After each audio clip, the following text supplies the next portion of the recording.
Ini contohnya. Ini anak-anak masjid kita sudah membuat, namanya Prima Kopi. Ini dibikin sendiri dari ekonomi kemasjidan. Oke. Ya, ini anak yang dari daerah Cimaung, dia punya kebun kopi. Ketika kopinya sudah digiling, dibawa ini kopi ke Bale Endah, dijadikan bubuk. Di Bale Endah ada desa, satu desa Bale Endah, diracik di sana sampai dikemas, sampai dibungkus jadi satu ini.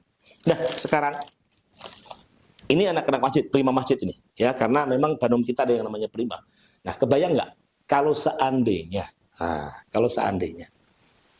kita produksi dari masjid oleh masjid untuk masjid dari 8.000, satu masjid satu saset sudah 8.000 saset dalam sehari. Itu kita berbicara mengenai masalah kebangkitan ekonomi di wilayah ranah masjid. Emang boleh Gus DKM memikirkan ekonomi bergerak gitu? Kalau menurut saya fardu ain, bukan lagi boleh.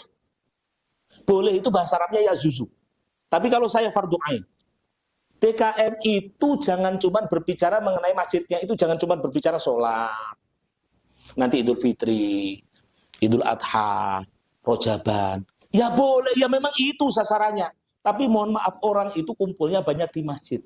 Ya. Artinya begini, kalau masjid itu seputarnya masih ada anak yang nangis tidak bisa sekolah atau terputus sekolah, jawabannya adalah masjid itu masih gagal dalam rangka memberikan sesuatu kepada umat. Oke. Karena kan ara'aital ladzi yukadzibu bidin, tahukah kalian orang yang mendustakan agama? Disebut dalam Al-Qur'an mendustakan. Padzalikal ladzi yad'ul yatim wa la yahuddu 'ala ta'amil miskin, menghargai anak yatim, enggak sayang sama anak yatim dan tidak peduli dengan fakir miskin.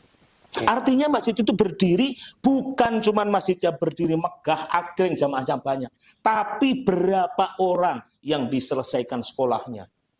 Oke, nyampe sana. Kalau ada kelaparan, peka nggak masjid itu? Ini nggak punya beras. Bukan cuma kafan, ya boleh kafan, memang urusannya kafan, padung, segala macam tentu. Tapi banyak hal lain yang bisa dikerjakan di masjid itu. Gus, di lapangan itu kan kebanyakan masjid itu yang adanya si Abah, yang komatnya si Abah, yang makmumnya juga Abah gitu kan. Kira-kira bagaimana tuh untuk menarik para pemuda agar senang ke masjid? Ya, baik. Masalah begini itu masalah kompleks. Oke. Rahasianya cuma satu. Kamu kalau sudah tua, sadarlah kamu kalau sudah tua. Ya. Ini nomor satu. Ya. Kenapa masjid itu jarang disambangin sama anak muda? Kadang-kadang orang tuanya juga mikirnya diri sendiri. Oke. Jadi kalau sholat di masjid, karena ada anak nangis, dia merasa gak khusyuk. Ini juga masalah. Wong khusyuk kok gara-gara, agak khusyuk kok gara-gara anak nangis. Tapi kan mengganggu, Gus. Mengganggu. Jangankan begitu, lah sampean sholat di sini juga merasa ada yang mengganggu. Wong jenengan sholat di dalam gua sendirian aja mengganggu dengan pikiranmu. Pernah gitu Allahu Akbar langsung bener sama Allah gitu, nggak ngelamun kamu? Ya sering sih. Ya. Jadi jangan mempunyai patokan itu. Oke. Jadi kalau kamu sholat ada anak nangis, masih kedenger mana masjidmu dipakai main sama anak-anak. Nah ini termasuk diantaranya adalah program DM itu menciptakan masjid ramah anak. Ya, main di sana nyaman, ngaji di sana nyaman, diajak pikiran nyaman, dengar sholawatan tiap hari dan lain sebagainya. Ini adalah bagaimana kita mensosialisasikan ini kepada masyarakat. Oke. Terus ini ada di satu daerah, Gus. Jadi daerah itu awalnya terpencil. Bangunlah masjid di pinggir jalan. Karena waktu itu ya masyarakat di daerah sana mikirnya, oh yang isi masjid pasti warga-warga ini aja, orang-orang ini aja, yang lewat pun orang-orang ini aja. Di satu waktu ternyata jalannya itu jadi jalan alternatif, alternatif macet, gitu. Jalan alternatif macet sehingga ketika ada Jumatan masyarakat parkir motor di sana, menghalangi lalu lintas jalan sehingga ada anggapan, wah ini masjid mengganggu. Parkirnya kenapa gak dipikirkan, ininya kenapa gak dipikirkan, mengganggu fasilitas umum. Kira-kira gimana tuh sikap kita selaku DMI? di wilayah mana DMI itu adanya masjid tersebut, maka rantinglah yang mempunyai kondisi. Maka tugas ranting ketika terjadi masalah seperti itu, mari kita ajak duduk bersama.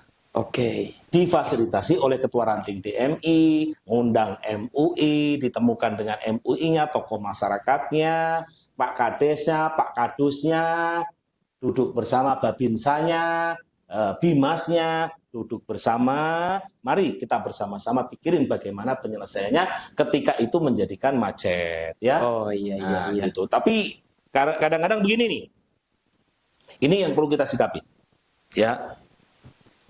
Ini memang sedikit keluar daripada jalur, ya. Jangan sampai salah pengertian.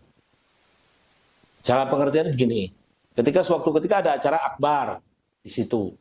Nah, kalau yang namanya acara akbar itu kan tidak setiap hari.